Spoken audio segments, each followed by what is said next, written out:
things first is we are overhauling the front suspension. So we removed everything. The steering rack was replaced recently, so no need to touch it. We've checked the stabilizer link. It's actually kind of still new. It's still new actually, so it's okay. Both sides are okay.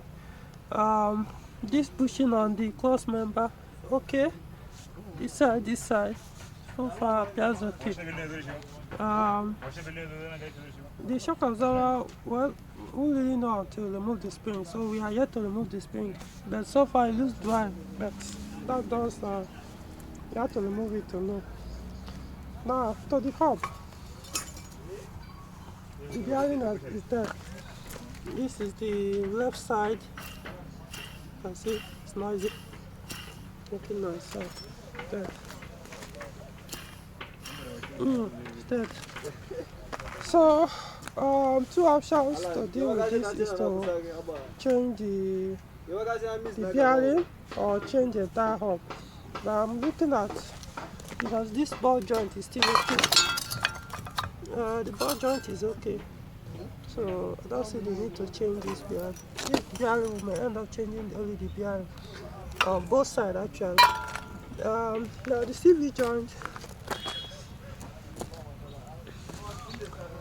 this one is kind of making cranky sound, so you have to change it and put new one. So this is the left front. So this inner one probably should be can also be checked anyway. So remove it, confirm while you are changing this. You check that one to know the condition. Except I didn't actually do. Normally when this one is bad, without even removing it, you can tell why the car is in motion. Especially when you start gaining speed, the vehicle speed from 80 kilometers per hour or 100, you can tell when the inner CV constant velocity joint is bad.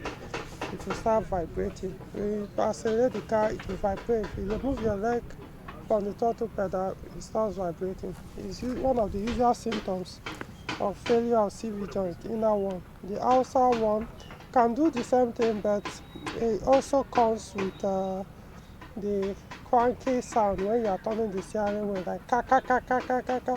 So you can easily detect this one when it's bad without physically examining it.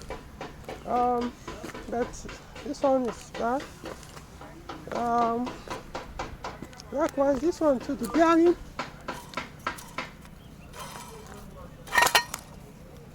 The bearing is also noisy.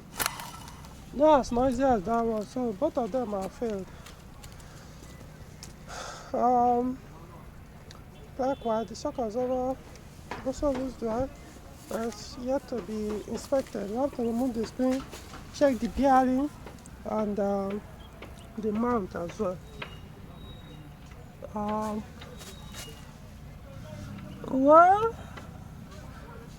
Wow, this CV joint has been splashing grease here, and I hope it has not deteriorated this bushing here. We may have to look at this. If care is not taken, we may lose it. See, it can see since I've disintegrated the bushing. Don't know yet. The stabilizer links new. Steering, tie rod, and okay. The CV joint, this is not even the correct ring on the CV joint, so it's supposed to be affecting the ABS. Both of them, this one have different design, the other one have different design, so the ABS will not read properly. So both CV joints have problems. But the best thing is we have to remove them to check before we conclude. Now, the wishbone.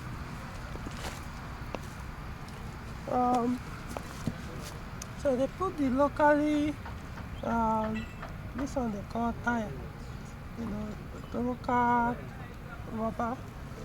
And Now, there's something we are trying to eliminate here, which made us to even go to the front end. There's one big noisy sound coming from the front end. So, as you can see, it shouldn't be from the wishbone. Both sides have that local rubber there. Shouldn't be here because to me right now, I'm not going to touch it. Yeah, it's going to make the car vibrate to some extent, but what I'm trying to eliminate first is that noise. So if the owner is okay with the vibration, fine. So I don't want to go and start dealing with something that is not an issue yet. Since we are trying to identify what is causing that noise, it's very noisy. Once you try to move the car, you're hearing one horrible sound from the front end, especially when you are turning the steering wheel. It was there before we even changed the steering rack, so it has nothing to do with the steering. Now, what I could also suspect, what could be the cause or contribute is the gearbox mount. This one has actually disintegrated. It has spoiled badly, so it could make the gearbox jumping up and down, hitting the metal, so that could be the cause.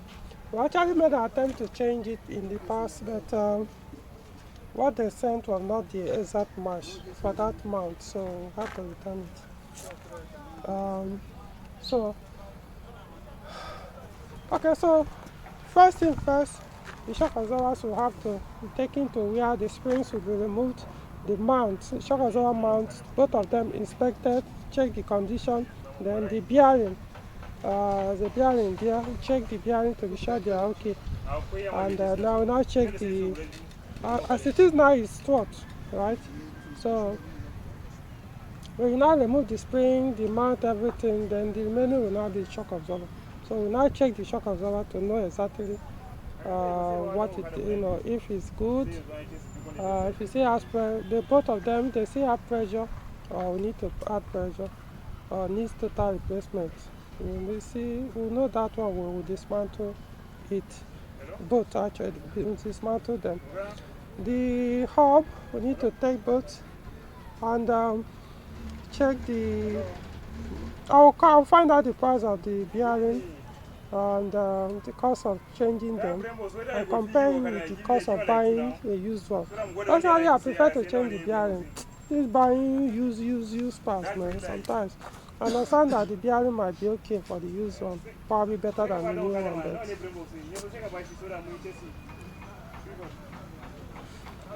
sometimes when you change the hub, the ball joint will be so badly rusted, even though it might be good, but it means next time, anytime the ball joint fails, you will have to change the hub completely because you won't be able to remove it.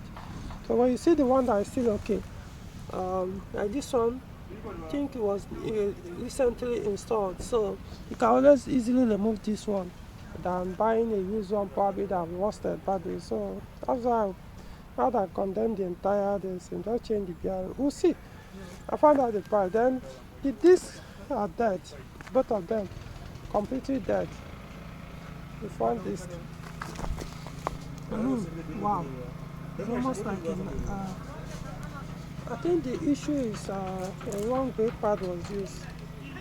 I don't see why you should eat it deep inside like this. I think at some point somebody used a wrong brake pad and now eat deep into it. Who knows? I don't know. Or a wrong brake pad. But I can see the brake pad is actually the right one. Unless maybe in the past somebody, or they put all those kind of brake pad that wears disc very fast. So the two discs needs to be replaced with and also the brake pads as well. So those are the things to be done, and we'll update once I figure out what to do or what not to do. Okay.